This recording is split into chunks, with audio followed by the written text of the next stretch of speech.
욥기 9장 25절부터 25절부터 35절까지 읽겠습니다. 나의 날이 체부보다 빠르니 달려감으로 복을 볼 수 없구나. 그 지나가는 것이 빠른 배 같고 움킬 것에 내려 날아 내리는 독수리와도 같구나. 가령 내가 말하기를 내 원통함을 잊고 얼굴 빛을 고쳐 즐거운 모양을 하자 할지라도 오히려 내 모든 고통을 두려워하오니 주께서 나를 무죄히 여기지 않으실 줄을 아나이다. 내가 정죄하심을 입을진데 어찌 헛되이 수고하리이까. 내가 눈 녹은 물로 몸을 씻고 잿물로 손을 깨끗이 할지라도 주께서 나를 개천에 빠지게 하시리니 내 옷이라도 나를 싫어하리이다. 하나님은 나처럼 사람이 아니신즉 내가 그에게 대답함도 불구하고 대질하여 재판할 수도 없고 양쪽 사이에 손을 얹을 판결자도 없구나. 주께서 그 막대기를 내게서 떠나게 하시고 그 위엄으로 나를 두렵게 하지 아니하시기를 원하노라. 그리하시면 내가 두려움 없이 말하리라. 나는 본래 그런 자가 아니니라. 욥은 인생이 진노하시는 하나님 앞에서 감히 변론치 못하는 미미한 존재인 것을 빌닷과 친구들에게 말합니다. 하나님을 감히 사람의 법정에서 피고석에 불러 세우지 못하는 것만큼 하나님의 피고석에 세우시면은 인생이 스스로는 자신을 정죄할 수밖에 없습니다. 하나님께서 폭풍으로 임재하시는 것이 어떤 것인지 욥은 이미 알고 있습니다. 에스겔이 이런 임재를 그발 강가에서 목격했을 때 내가 보고 곧 엎드렸다 밝힙니다. 다니엘은 계시 전하는 천사의 영광스러운 모습에 죽은 사람 되었다고 고백합니다.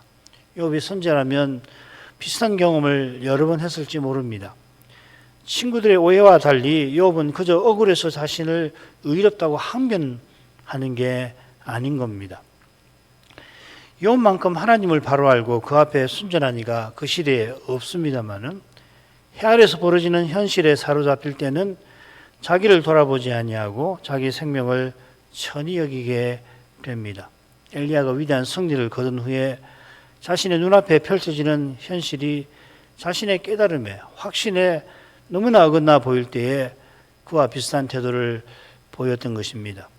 언약 백성이 여호와의 거룩한 영광이 나타나는 것을 두 눈으로 보고서도 여전히 이세벨과 아합의 미혹과 위협에 눌려서 엘리야의 생명마저 취하려 했던 것입니다. 마지막 선지자마저 죽이면은 북이스라엘은 사악한 승리감에 도취되어서 배도의 물결에 더욱 휩쓸릴 겁니다. 그렇게 죽기보다 차라리 하나님께서 자기의 생명을 거둬가시는 편이 그나마 조금이라도 낫겠다 선지자는 생각한 것 같습니다. 죽음의 현실에서도 엘리야가 선지자답게 백성을 위한 길을 택하려 한 것입니다. 이 선지자 목회자의 마음 아니겠어요? 여호와께서 칭찬하시는 욥도 엘리야와 같은 심정이었을 것입니다. 그런 심정이 아니라면 세 친구의 잔인한 훈계와 그릇된 정죄에 응할 필요를 느끼지 않았을 거고 그럴 힘이 없었을 겁니다. 비참하게 죽어가지만 끝까지 하나님의 언약을 조차 하나님 백성들에게 성실과 인애를 드러내려 한 것 같습니다. 그렇지만은 눈앞의 현실, 곧 해아래 현실이 비정하여서 이 위대한 정도 연약한 인생으로서 슬픔과 괴로움을 피하지 못합니다. 하나님이 왜 이렇게까지 자기를 고난받게 하시는지 다 헤아릴 길이 없습니다. 죄와 죽음의 현실이 참된 믿음의 그 심장에 예리한 칼날을 깊게 찌릅니다. 이런 죽음의 고통을 통하여 그러나 부활의 능력이 신비하게 나타납니다. 욥이 속히 하직하기를 바라는 만큼 실은 그보다 더 메시아를 속히 뵙기를 구하는 것입니다. 이 세상에 속한 모든 것이 잘해야 사라질 뿐이고 심지어 없어지고 마는 것임을 처절하게 맛보니만이 저 하늘과 영원히 선한 것을 진정으로 바라고서 전심으로 구하게 되는 것입니다. 욥이 하나님 앞에 감히 자기가 의롭다고 하지 못한다 밝힌 것처럼 이제 세 번째 지요. 25절부터 35절에서는 탄식하며 하나님의 자비를 구합니다. 줄거리를 보죠. 25, 26절 욥이 자신의 날이 속히 지나간다는 것을 탄식을 합니다. 그리고 27절부터 31절에서는 그런 상황이지만은 혹시라도 조금이라도 거기서 벗어날 길이 있을까를 생각해 보지만 소용없다고 하나님 앞에 고합니다. 그러고서 32절부터 35절까지에서는 욥이 하나님의 자비만을 처절하게 구하는 것입니다. 욥이 자기 날이 신속히 지나가는 것을 탄식합니다. 자기 생명을 천히 여기는 그가 나의 생명을 천히 여긴다고 했는데 왜 이 사실을 탄식하는가? 그 이유가 중요하겠죠. 그 이유가 마지막에 잘 드러납니다. 내가 두려움 없이 말하리라. 하나님의 거룩한 법정에서 자기 형편을 다 아뢰고 하나님께서 자기를 살펴 자비로운 처분을 내려주시기를 바라는 거죠. 그 심정이 얼마나 절절한가 하는 것이 가운데 부분에 욥의 두 가지 생각에서 우리가 확인할 수 있습니다. 자, 25, 26절로 가죠. 나의 날이 제부보다 빠르니 달려감으로 복을 볼 수 없구나. 그 지나가는 것이 빠른 배 같고 움킬 것에 날아 내리는 독수리와도 같구나. 나의 날이 제부보다 빠르니 달려간다는 것은 나의 날은 배틀의 북보다 빠르다는 표현과 비슷합니다. 7장 6절에 나왔죠. 이 제부라고 하는 것은 우체부하고 같은 말인데 용어는 같은데 조금 뉘앙스는 다릅니다. 빨리 달려서 소식을 신속히 전하는 사람. 원래 이 제부가 그런 사람입니다. 여기서 이제 우체부가 나온 거죠. 자기 날이 배틀의 북보다 빠르다는 것은 소망 없이 살아간다는 뜻입니다. 이게 복을 볼 수 없구나 하는 데서도 확인이 됩니다. 자, 이 복이 어떤 것일까? 이 둘째 논쟁에서 욥이 소발에게 응답하는 대목에서 짐작할 수 있습니다. 21장 23절부터 26절인데 어떤 사람은 죽도록 기운이 충실하여 평강하며 안일하고 그 그릇에는 젖이 가득하며 그 골수는 윤택하였고 어떤 사람은 죽도록 마음에 고통하고 복을 맛보지 못하였어도 이 둘이 일반으로 흙 속에 눕고 그 위에 구더기가 덮이는구나. 전도서 같으지요. 여기서 욥이 말하는 복은 기운이 충실하고 평강하며 안일하고 그 그릇에 젖이 가득하고 그 골수가 윤택한 겁니다. 요컨대 건강하고 안락하고 부유한 겁니다. 욥이 이런 복만을 만약 생각했다면 지향받기 전처럼 살아가기를 바라는 거겠죠.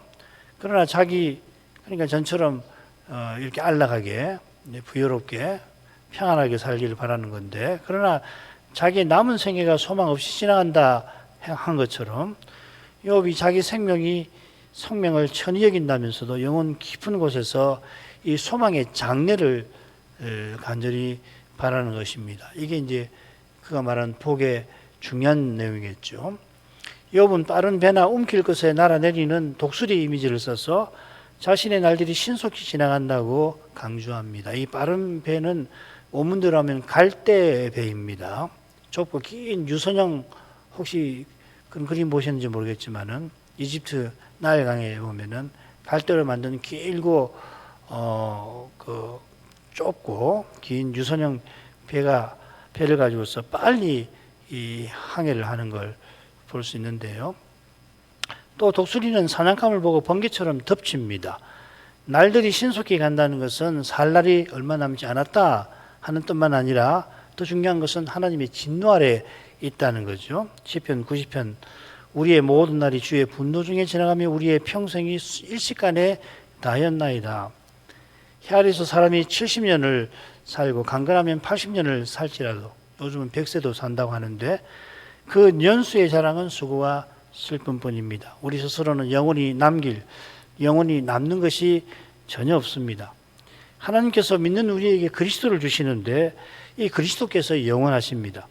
그리스도를 믿고 드러내는 것, 이게 믿음과 사랑인데 그 외에는 장차 저 하늘에 영원한 나라에 가져갈 것이 없습니다. 다른 모든 것은 여기 다 버려두어야 합니다. 그 이유가 그리스도 외에는 다 사라지거나 없어지는 까닭입니다. 장차 새하늘과 새 땅에는 그리스도께서 전부 되시고 전부 안에 계십니다. 이 그리스도를 통해서 동시에 하나님이 전부 안에 전부 되시죠. 이것이 욥도 아브라함도 바라던 그 복입니다. 이 복을 욥이 간절히 바라는 만큼 눈앞에 비참한 현실에서 연약한 인생은 그토록 괴로워하는 것입니다.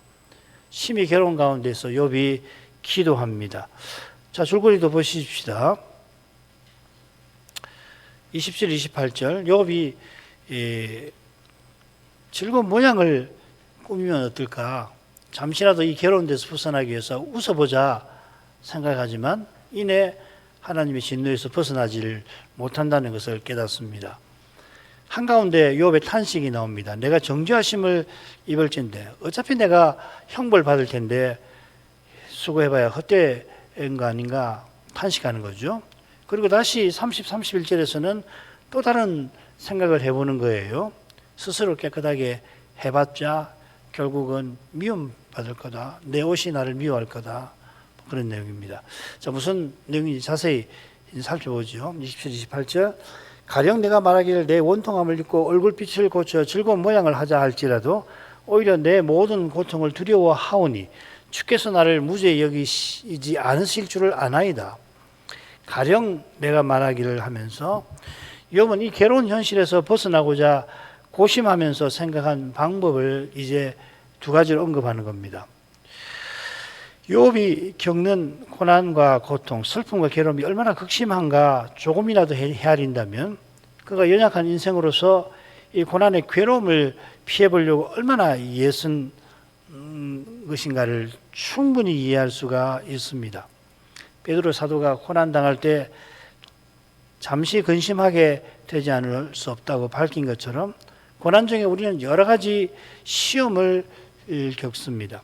베드로는 이 시험을 불시험이라 표현합니다. 이 불시험이라 하는 표현에는 이 도가니의 이미지가 붙어 있죠. 벌게 달아오른 도가니 속에서 믿음은 썩지 아니할 순전한 금이 되는데 그 과정에서 믿음 아닌 것은 이 뜨거운 불에 녹아버립니다. 거기 이제 이 믿음하고 베드로전서에 보면은 이 금하고를 대조하잖아요. 이 세상에서 가장 썩지 않을 금을 대조해서 이 금도 썩는 거다 이야기를 하면서 이 믿음은 썩지 아니하는 것이다. 그런데 믿음이 썩지 않는 것이 되는 그 과정, 썩지 않는 건데 어떤 과정을 거치냐면 이 불시험을 통해서 정련되는 거다. 믿음 아닌 것이 다 놓기 위해서 신자는 믿음이 흔들리는 가장 심각한 시험을 때때로 마주합니다. 자신이 평생 믿고 확신하는 것이 다 무너질 것 같은 때 극심한 두려움이 영혼을 휘감습니다. 깨달은 말씀이 눈앞에 현실과 심히 어긋나 보일 때 절망과 낙담과 비참함에 사로잡힙니다. 예를 들면 그렇게 예수 잘 믿는다고 그렇게 실제로 떠들어댄 건 아닌데 예수 잘 믿는다고 그렇게 요란을 떨던디 그 모양이냐? 대체 뭐하냐? 예수 잘 믿는다고 그러더니 지금 대체 네 모양이 그게 뭐냐? 너 대체 뭘 하고 있는 거냐? 뭐 이럴 수 있단 말이죠.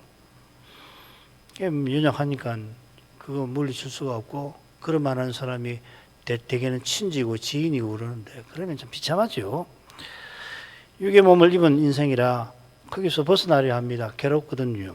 죽든 살든 그리스도를 존귀하려는 심정은 사람이 스스로 결심하거나 수용해서 품을 수 있는 것이 아닙니다. 오직 그리스도 안에 있는 하나님의 사랑에서 아무 피조물도 나를 끊을 수 없다, 끊을 자가 없게 하시는 그 은혜만이 도살할 양같이 여김받는 고난을 받기도 하고 이런 은혜를 맛본 사람이 이런 고난을 받는 거고 또 이기기도 하는 겁니다. 욥이 이 은혜를 얼마나 갈구했을지 그가 당장 고난에 짓눌린 데서 벗어나기를 얼마나 바라는 그 태도에서 역설적이지만 보게 하십니다. 욥도 연약한 사람이라 친구들의 그렇던 훈계와 악한 정죄가 너무나 싫습니다. 모두에게 칭송받은 그가 모두에게 멸시받는 것이 너무나 괴롭습니다. 죽은 자녀들과 종들이 죽어가는 모습이 실제보다 생생한 악몽처럼 괴롭힙니다. 때때로 꿈이 너무 생생해서 현실보다 또 생성할 때 있잖아요. 악몽인 줄 알고 깨어나려고 안간힘을 쓰듯이 이업도 지금 가령 하고 하나님께 아뢰는 겁니다. 이업은 원통함을 입고 얼굴빛을 고쳐 즐거운 모양을 하자 이런 생각을 해봅니다. 이 원통함이라 새긴 낱말이 이 7장에 보면 이업이 엘리바스에서 대답할 때 나왔죠. 거기 뭐라고 되냐면 수심이라고 번역되어 있고 다른 성경을 보면 근심이라고 되어 있습니다. 이 원통함은 이 분해서 억울한 심정을 주로 가리키잖아요. 원통하다는 것은. 지금 욥의 마음은 분한 심경과 거리가 멉니다. 하나님의 거룩하신 어미 앞에 심히 두려워 떠는데 어떻게 분노를 품을 수 있어요? 수심이, 근심이 가득한 거거든요. 근심에 짓눌려 죽게 생겼으니 거기서 벗어나자, 잠시라도 벗어나보자 하고서 욥은 얼굴빛을 고치고 즐거운 모양을 해보자 생각을 하는 겁니다. 이 얼굴빛을 고친다 하고 새긴 이 표현은 구약 성경에 욥기 여기만 나옵니다. 원문을 그대로 새기면 내 얼굴을 버린다입니다. 즐거운 모양을 한다 새긴 낱말도 그냥 웃는다, 영어로 하면 smile입니다. 내 얼굴을 버린다는 표현은 욥이 근심에 짓눌려 늘 슬픈 얼굴, 슬픔 자체인 것처럼 얼굴이 그렇게 보이는 것을 짐작할 수 있습니다. 온 세상의 욥의 현실을 이해하고 그의 심정에 동감하는 이가 하나도 보이지 않습니다. 그때 그랬잖아요. 누가 나 아내도 뭐 친구들 차라리 친구들이 방문이라도 하지 말았으면 더 좋을 뻔하지 않았습니까? 거기에 휩싸여 근심의 늪에 계속 빠져드느니 거기서 한번 벗어나 보자 하는 생각에 이런 겁니다. 오해와 미움에 훈계하고 정죄하는 친구들 앞에서, 멸시하고 무시하는 아내와 지인들 앞에서 예수 웃는 얼굴을 한번 지었고서 자신이 그들의 오해와 착각과 다르다는 것을 드러내자는 생각에 다다른 것 같습니다. 그런 생각에 다다르자마자 욥은 곧 냉혹한 현실의 바위에 부딪힙니다. 오히려 내 모든 고통을 두려워하오니. 우선 28절에 와서 욥이 지금 하나님께 아뢰고 있다는 것이 분명히 드러나죠. 존칭가 거기 나오니까. 27절도 당연히 기도에 포함이 되어야 할 거예요. 그처럼 25, 26절도 친구들에게 하는 말보다 하나님께 드리는 기도로 볼 수도 있겠다 생각을 해봤습니다. 욥이 자기 생각을 하나님께 아뢰고는 자신의 모든 고통을 두려워한다 하였습니다. 이 고통이라는 낱말, 근심, 상처, 괴로움으로 새겨져 있는데 15장 13절에 보면 마음의 즐거움은 잠언입니다. 마음의 즐거움은 얼굴을 빛나게 하여도 마음의 근심은 심령을 상하게 하느니라. 지금과 비슷한 맥락이죠.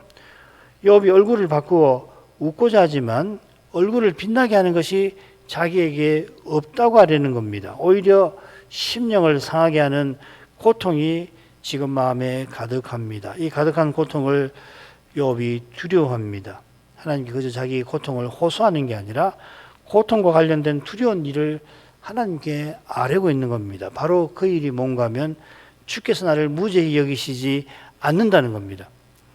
무죄히 여긴다 하는 낱말이 욥기 한 번 더 나오는데 10장 14절에는 사유하다 이렇게 번역이 됐습니다. 욥은 지금 하나님의 사죄를 믿지 못하게 되었다고 말하는 건 아니에요. 번역이 이렇게 되어 있어서 이 사람이 너무 믿음이 약해지고 괴로워서 하나님의 용서도 못 믿는 불신한 상태에 떨어진다. 그 말 아닙니다. 욥은 자신의 구원을 확신하는 사람입니다. 욥기 19장 25절 내가 알기에는 나의 구속자가 살아계시니 후일에 그가 땅 위에 서실 것이라. 여기도 보면 똑같이 내가 안다 하고서 나의 구속자가 살아계심을 고백하고 죽은 후에 자기가 하나님을 볼 것이다. 우리 성경은 육체 밖에서라고 되어 있는데 육체로 볼 것이라고 번역할 수 있습니다. 그러면 부활을 믿는 거거든요. 이 확신은 물론 인생이 연약할 때 약해질 수가 있어요. 이는 믿음이 견고할 때가 있고 정말 약해서 없어지는 것처럼 보일 때도 있지만 구원 얻는 믿음은 선물이라 사라지지 않습니다. 이런 점에서 하나님이 자기를 무죄 여기지 아니하신다는 것은 자기를 처벌하신다는 뜻이에요. 예레미야 30장 11절 읽으면 이해가 될 겁니다. 나 여호와가 마노라 내가 너와 함께하여 너를 구원할 것이라. 내가 너를 흩었던 그 열방은 진멸한다 할지라도 너는 진멸하지 아니하리라. 그러나 내가 공도로 너를 징책할 것이요 결코 무죄한 자로 여기지 아니하리라. 여기 무죄 여긴다는 말은 징계하신다는 이야기죠, 그죠? 포로 잡혀가는 백성을 버리지 않고 함께 하셔서 마침내 구원하시지만 그 잘못을 징책하신다는 말입니다. 물론 욥은 자기가 이처럼 징책받아야 할 잘못이 있는지 여전히 알지 못합니다.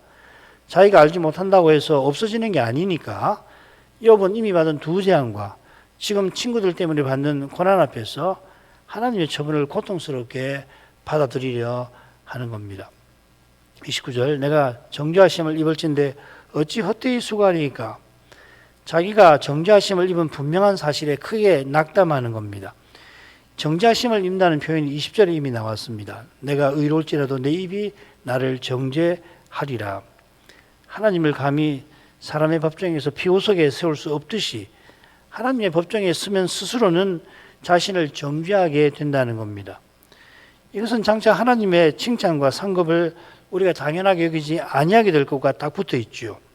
하나님 앞에 아무도 공로를 내세우지 못하듯이 하나님 앞에서는 은혜를 구할 뿐입니다. 마찬가지로 지금 여기서는 아무도 내가 하나님의 법에 완전히 행하였으므로 아무 책망을 나는 받지 아니하리라 장담하지 못하면 단 한 사람도 그렇게 할 수 없죠. 장담은커녕 욥처럼 심한 재난과 비참한 고난을 겪게 되면은 여전히 그런 상태에 있게 될 경우에 욥처럼 자기 죄를 저절로 생각하지 않을 수 없을 겁니다. 바울이 거듭 사단의 사자, 아마 눈병일 텐데 심한 눈병을 제거해 달라고 구하였을 때 세 번째 기도에서 주님이 응답해 주신 덕분에 이 사도가 마침내 자기의 연약을 자랑할 수 있었죠. 만일에 주님께서 필시 욥의 경우처럼 10번이고 100번이고 기도하지만 응답해 주시지 않고 게다가 그 눈병 때문에 바울 사도가 복음사역에 큰 장애를 입는다고 한다면은 그때도 욥이 이 바울이 욥과 다른 태도를 나타낼 수 있었을까요? 위대한 종이니까 뭐 저 같은 사람이 함부로 평할 수는 없긴 합니다만은 사도도 육신에 속한 자되어 죄에게 포로될 수 있는 것처럼 역시 위대한 종인 욥과 같은 처지라면은 사도 스스로는 욥과 얼마나 다를지 모르겠습니다. 하나님께서 예수 믿는 신자의 모든 죄책을 사하여 주신 덕분에 우리가 믿음 위에 죄를 범하더라도 죄의 책임을 다시금 짊어지고서는 로마 가톨릭이 가르치듯이 선행을 해서 죄로 손상된 하나님의 공의를 만족시켜야 하는 것은 물론 아닙니다. 이거 허망한 짓이에요. 주님이 십자가에서 내 모든 죄책을 다 담당해 주셨습니다. 그러나 사도가 죄의 포로가 되어서 오라 나는 공고한 자로다 이 사망의 몸에서 누가 나를 건져내랴 탄식한 것처럼 죽음의 고통에 죽음의 두려움과 범죄의 부끄러움에 우리는 죄를 지으면 시달리는 겁니다. 이는 내가 죄를 범했다라고 하는 그 사실이 믿음 위에 사라지지 않는 것과 붙어 있습니다. 예수 믿을 때 죄책을 사해 주시고 계속 은혜를 구해서 그 은혜를 받아 주의 말씀대로 살아갈 수 있도록 하신 거지 죄 지은 사실 자체까지 없애주신다거나 믿음 위에 죄 짓더라도 두려움이나 부끄러움을 전혀 느끼지 않게 하신 건 아니죠.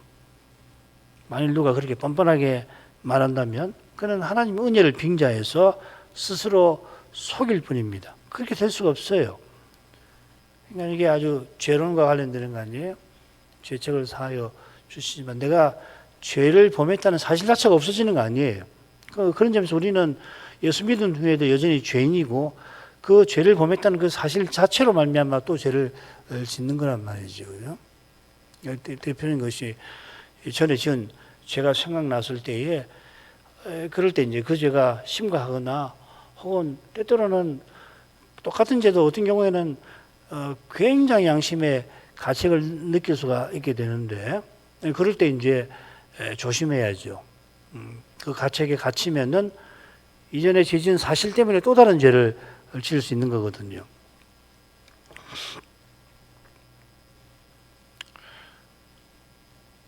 그 이야기가 물론 자기가 재판관처럼 죄지은 자기를 책망하면서 두려움과 부끄러움에 사로잡히지 않도록 주의해야 합니다. 어떤 때는 그 내용을 누구에게도 발설할 수 없어서 속으로 소가리를 크게 하고는 심지어는 내가 이렇게 나쁜 놈이구나. 나는 선택받지 못한 사람 아닐까. 이런 생각을 할 수도 있어요. 그러면은 그게 정말 비참하게 되는 거거든요. 죄에게 포로되는 상태가 되어서 그 낙담해서 신자답게 살 수가 없고 취약하니까 이런저런 죄를 또 짓게 되는 거죠. 혹시 그런 경우 있다면은 목사를 찾아오는 게 참 좋습니다. 아니면 믿을 만한 그 신자에 가서 뭐 꼭 사실을 다 털어놓지 않더라도 어떤 상태라고 하는 것을 진술을 하고 도움을 받는 게 참 좋아요. 사람은 참 약해서 얼마든지 그렇게 될 수가 있습니다.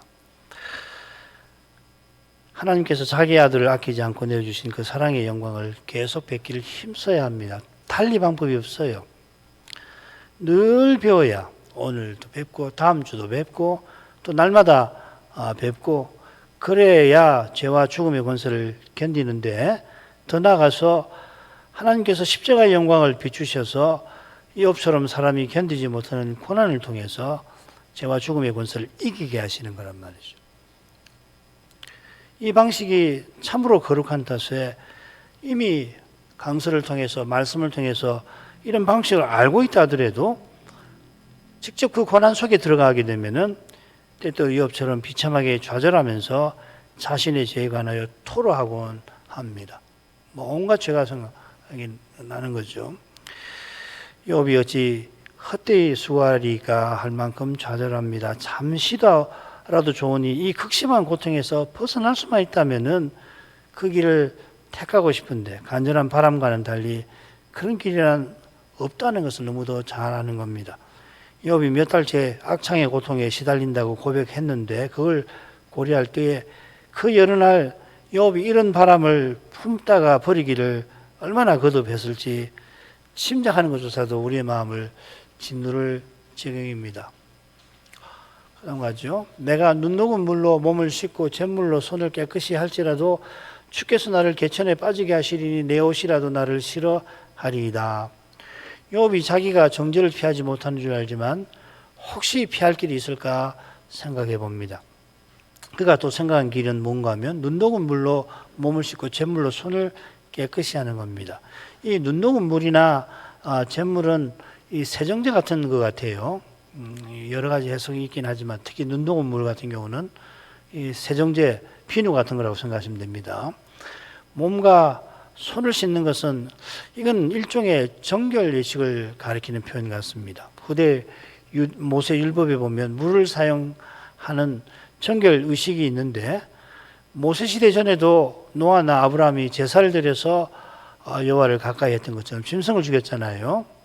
제사 말고 정결케 하는 방식이나 관념이 모세 시대 이전에도 있었을지 모릅니다. 있었을 것 같아요. 아무든지 욥이 눈 녹은 물이나 잿물로 몸과 손을 씻는 행위 자체가 사람을 하나님 앞에 서게 만든다. 그렇게는 생각하지 않았을 겁니다. 이런 생각은 사람이 하나님 앞에 설 때 스스로 의롭다 하지 못한다는 그의 분명한 고백과 어울리질 않습니다. 이런 고백하는 사람이 이런 생각을 할 리가 없어요.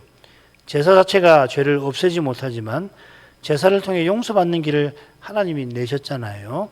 그처럼 욥이 몸과 손을 씻는 방식을 통해서 정죄를 피할 길을 생각한 것 같습니다. 하나님을 가까이 할 길을 생각한 것 같아요.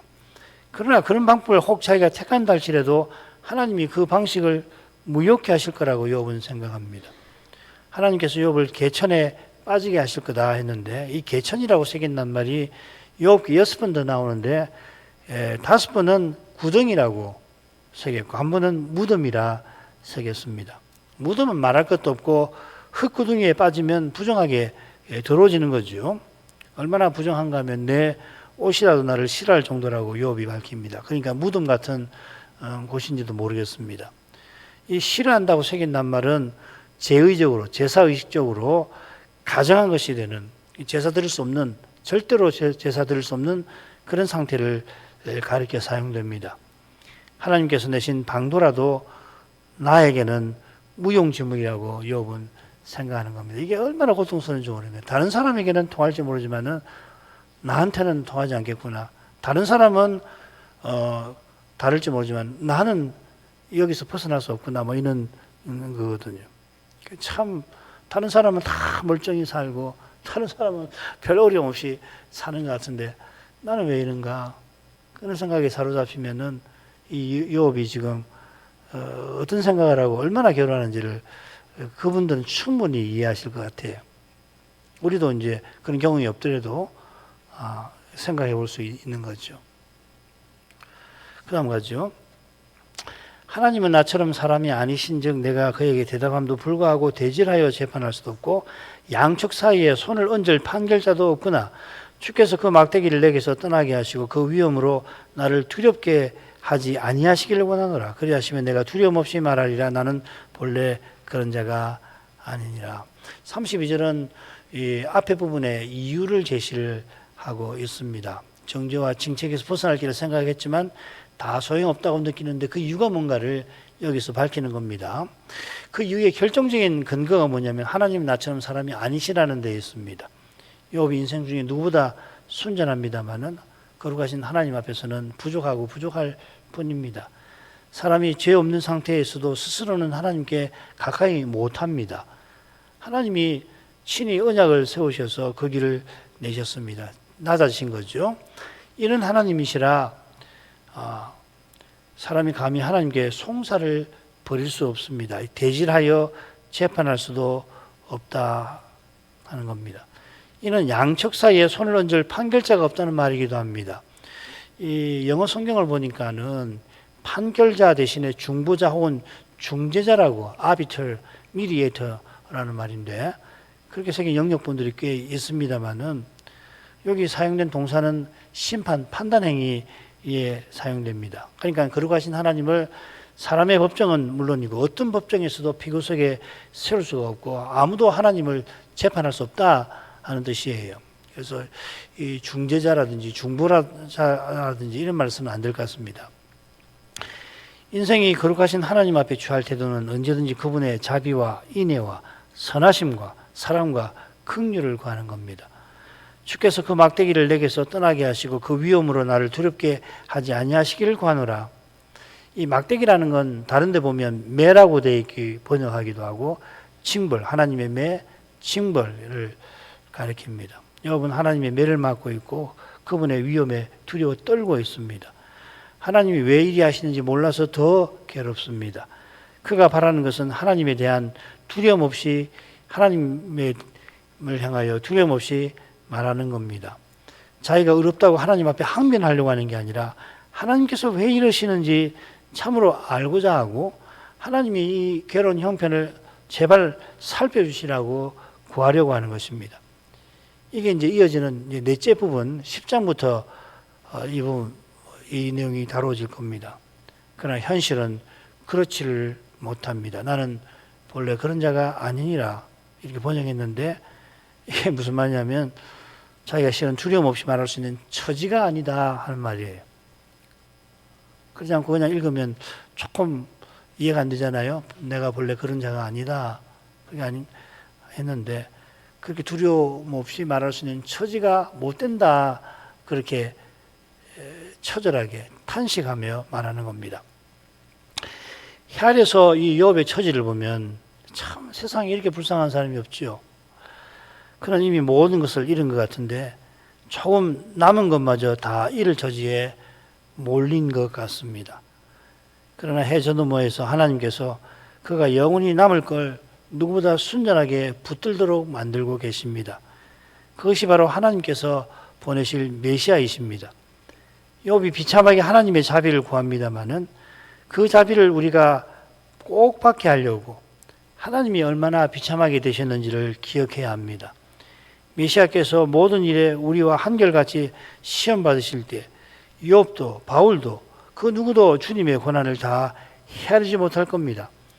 눈앞에 현실이 전부라면 욥의 절절한 간구가 그렇게 불쌍할 수 없습니다만은 간구하는 욥을 통해서 하나님은 인생이 영원히 하나님을 향할 그 길을 내고 계십니다. 이것이 참된 현실, 반드시 이루어지는 현실입니다. 그처럼 우리가 간절히 바라는 대로 그리스도는 속히 오십니다. 이 약속은 우리의 영광스러운 미래로서 우리 가운데 주님이 계셔주시는 데서 이미 성취되고 있습니다. 우리와 함께 고난받으시는 그 신비한 방식으로 우리를 영원히 주와 함께 하시는 것입니다. 그러니까 그리스도를 바라보는 것이 답이죠. 그리고 주님이 성신으로 함께 해주시는 그 사실이 이미 해답이죠. 내가 원하는 방식의 해답은 아닐지 모르지만 내가 바라는 것보다 훨씬 나은 해답이 되시는 거거든요. 이게 믿음의 신비일 것입니다. 이만큼 하죠. 욥이 빌닷의 거친 정죄와 엉성한 훈계에 친구들이 오해하는 것과 달리 자기가 스스로는 하나님 앞에 감히 의롭다고 하지 못할 미미한 존재라고 하는 것을 아주 강력하게 밝힙니다. 욥은 지금 진노하시는 하나님 앞에 자기가 두려워 떨며 그저 그 자비를 구하고 있을 뿐입니다. 심히 두려울 뿐만 아니라 진노하시는 이유를 알지 못해서 근심에 짓눌려 있습니다. 욥이 하나님을 부르면서 자기가 괴로운 처지에서 벗어날 길을 생각했던 것을 알을 때 그 얼마나 비참할까. 사실 공감하는 것조차 공감하기가 힘듭니다. 굉장히 고통스럽습니다. 강선을 준비하면서 얼마나 괴로울까.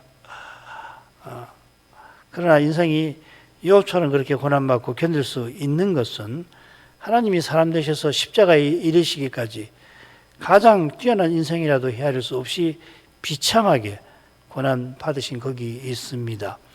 이 고난의 신비가 부활하신 그리스도께서 우리와 함께 우리를 통하여 구원 역사를 이루어 가시는 거기서도 계속 이어집니다. 다시 오신다는 약속이 이미 성신으로 내 안에 사시는 사실로 믿는 우리를 통해서 주님 자신을 드러내고 나타내시는 일로 이루어지게 하시는데 이것이 바울이 말한 그리스도와 함께 고난받아 그리스도와 함께 영광에 이르는 것입니다. 이 신비가 거룩한 만큼 깨닫는 과정 역시 사람의 생각과 경험을 넘어섭니다. 썩는 몸을 가진 이 육의 썩는 몸을 입은 인생이 이런 현실에서 주의 자비를 그저 간구할 뿐입니다. 그 간구가 때때로는 그렇게 비참할 수가 없습니다만은 구원의 신비가 거기서 실은 아름답게 비칩니다. 우리가 참으로 주님을 전부로 모시는 그 지복을 지금 여기서도 누리게 하려고 주님 외에 다 버리라고 하시는 겁니다. 이런 은혜를 사모할 마음을 우리가 이 밤에도 구하겠습니다.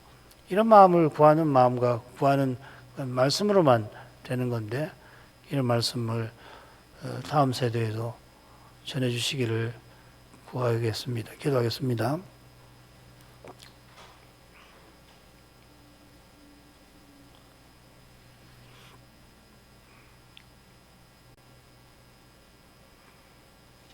같이 기도하겠습니다. 자비하신 아버지, 이날에 저희가 욥의 대답에서 믿음의 길에 관해서 또 더 생각하게 해주셔서 감사드립니다. 무엇보다 욥이 사람으로서 견디지 못할 처지에서도 그가 오해하고 정죄하는 친구들에게 대답하는 이 일 자체가 주의 종의 태도를 견지하는 것임을 생각하게 하십니다. 그가 그런 처지에 놓여서 그런 어려움을 겪는 과정에서는 연약한 인생이라 진노하시는 하나님 앞에 두려워 떨며 그저 하나님의 자비를 구할 뿐이고 그래 사람 보기에 연약한 인생으로서 얼마나 비참한지 모를 수가 없사오나 그런 욥을 통하여 하나님께서 실로 거룩한 일을 신비하게 행하고 계신다는 것을 다시금 저에게 알게 하십니다.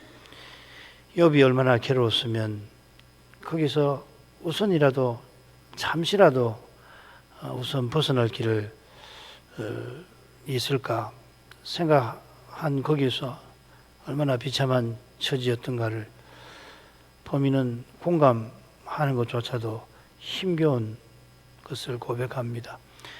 인생이 스스로는 그런 처지의 노이를 달가워 아니할 뿐 아니라 육의 몸은 본능이라 할 만큼 그러한 것에 손살해지며 멀리 하려 합니다만, 하나님께서는 주의 종을 통하여서 우리 인생이 그리스도 안에서 얼마나 고귀할 수 하게 되는지를 악한 자 앞에서 역사의 무대에서 친히 입증하고 계셨던 줄 압니다. 우리 인생이 참으로 믿음의 길에서 고난받을 수 있는 것은 그리스도께서 함께 해주시는 거기 있사옵나이다. 그래서 그리스도와 함께 고난받는 거라 사도가 교훈한 줄 믿습니다. 우리 함께 지금 그리스도께서 고난받으시는 것이 과연 어떤 것인지 여전히 신비해서 알기가 힘들지만, 그러나 그리스도께서 참 하나님이신데 사람 되셔서 어떠한 고난을 받으셨나 하는 것을 깨닫게 될 때 이 신비한 교훈도 기꺼이 받아들일 수 있게 하십니다. 주님께서 모든 일에 우리와 한결같이 시험 받으셨다고 선자가 교훈하는데, 이 교훈을 바울 사도라도 다 헤아리지 못했을 줄 압니다. 주님께서 십자가에 이르시기까지 이처럼 고난 받으신 목적이 우리가 그리스도와 같아지는 순간까지 지금 여기서 시험 받을 때 이런 우리를 능히 도우시는 데 있다 하셨습니다. 여러 가지 시험 받을 때 그 시험이 불시험이라 사람으로서는 감내하기 불가능한 어려움이 발생하지만은, 주님께서는 그 시험을 통하여 우리의 믿음이 정금같이 되도록 오직 그리스도를 전부로 삼게 하게 하시듯이, 그러한 때에 스스로는 견디지 못하노라 토로하는 처지에서도 주님께서 성신으로 함께 해주심으로 능히 붙들어 주시는 줄 믿나이다. 자비하신 아버지여, 이런 믿음을 늘 내려주옵소서. 이런 믿음을 구하는 자답게 육신으로 행하는 것, 곧 자기를 부인하게 하옵소서. 그처럼 사람에게 막막할 수 없고 사람의 눈에는 도저히 길이 보이지 아니하는 때에 그 모든 것을 주님께 맡기고서 다만 주의 그 자비하신 처분을 기다릴 줄 알게 하옵소서. 예수께서 약속대로 속히 오시듯이 틀림없이 가장 신속하게 응답하실 것을 믿고 기다리게 해 주옵소서. 예수님 이름으로 기도합니다. 아멘.